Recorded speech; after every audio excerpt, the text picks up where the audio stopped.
Ever wondered how your credit score is calculated, or why it's important? Let's take a journey into the world of credit scores, a place where numbers tell a story about your financial habits. A credit score is like an economic fingerprint, unique to each individual.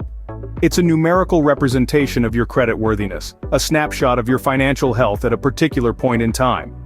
Think of it as a report card for your fiscal responsibility. Just like in school, the higher the score, the better your performance. Only this time it's not about algebra or history, but how well you manage your money. Yet many of us are left scratching our heads, wondering how these three-digit numbers are conjured up. It seems like a mystery, right? Well, it's not magic, but a complex calculation involving various aspects of your financial behavior.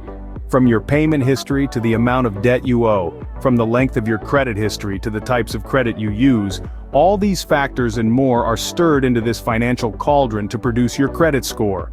The significance of these scores is far-reaching. They can affect the interest rates you're offered on loans and credit cards, the terms of your mortgage, and even your chances of landing that dream job or apartment. In essence, a good credit score can open doors to opportunities, while a poor one can slam them shut. But here's the good news. Credit scores aren't set in stone. Yes, you heard it right, they can be improved. And no, you don't need to be a financial wizard to boost your score. With some knowledge and discipline, you can take control of your credit score and steer it in the right direction. So, what's the secret sauce to a stellar credit score? How can you make sure your score doesn't plummet like a rock? And what are the myths and misconceptions surrounding credit scores? We're about to reveal all that and more, so buckle up as we demystify the world of credit scores. To understand credit scores, we first need to look at their ingredients. Just like a recipe, each ingredient plays a crucial role, and the right mix can make all the difference. First up, we have payment history. This is the biggest piece of the pie, accounting for about 35% of your credit score. It's pretty straightforward. It looks at whether you've paid your bills on time. Late or missed payments, those will ding your score. Next, we have credit utilization. This makes up about 30% of your score. Credit utilization refers to how much of your available credit you're using. If your credit card has a limit of $10,000 and you've used $7,000, your credit utilization is 70%. Generally, lower is better.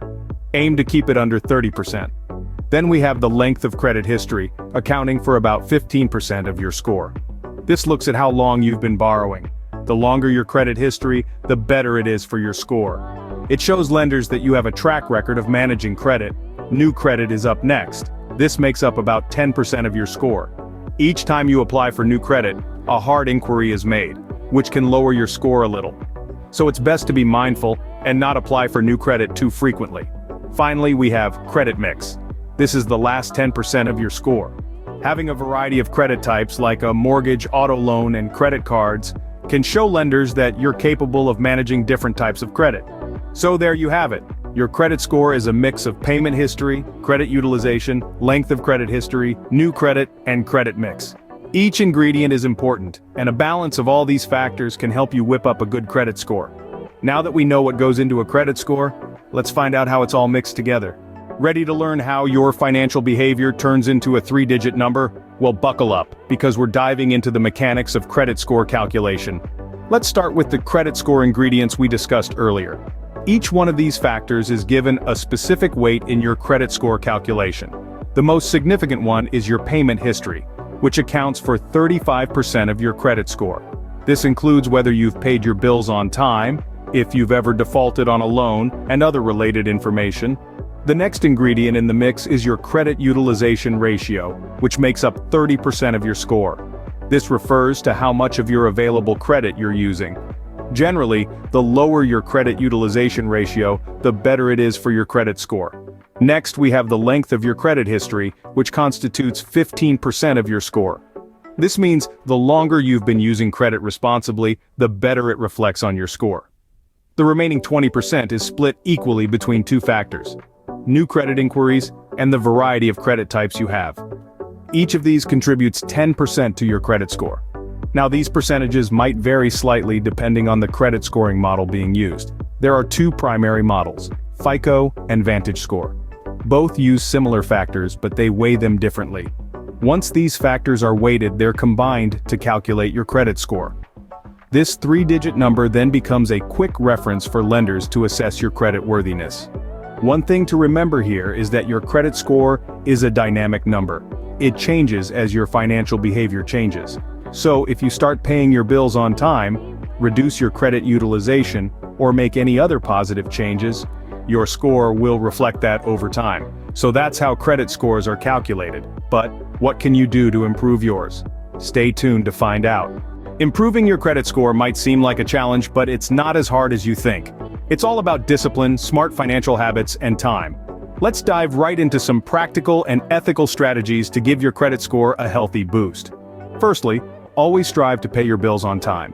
Late payments can have a significant negative impact on your credit score. This includes not just your credit card bills, but also your rent, utilities, phone bill, and even library fines. Setting up automatic payments can be a great way to ensure you never miss a due date. Secondly, keep your credit utilization low. This is the ratio of your outstanding credit card balances to your credit card limits. It's generally recommended to keep this ratio below 30%.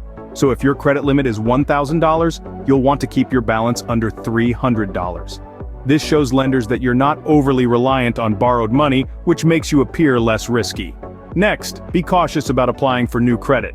While it's true that having a diverse mix of credit types can benefit your score, applying for too many new credit accounts in a short period of time can cause a temporary dip in your score. It can also make you appear desperate for credit, which lenders don't like to see. Finally, beware of quick-fix schemes. Improving your credit score is a marathon, not a sprint. It takes time for the positive effects of your good financial habits to reflect in your score. So, don't fall for companies promising to boost your score overnight. These are often scams that can end up hurting your score even more. Remember, your credit score is a reflection of your financial health. It's not just about getting approved for loans or credit cards. A good score can also help you secure a lower interest rate, which can save you a lot of money in the long run. With these tips, you're well on your way to a better credit score. But beware of common misconceptions. Stay tuned as we debunk some common credit score myths in our next scene. To wrap things up, let's bust some common credit score myths. One of the most pervasive misconceptions is that checking your credit score will lower it. This is simply not true.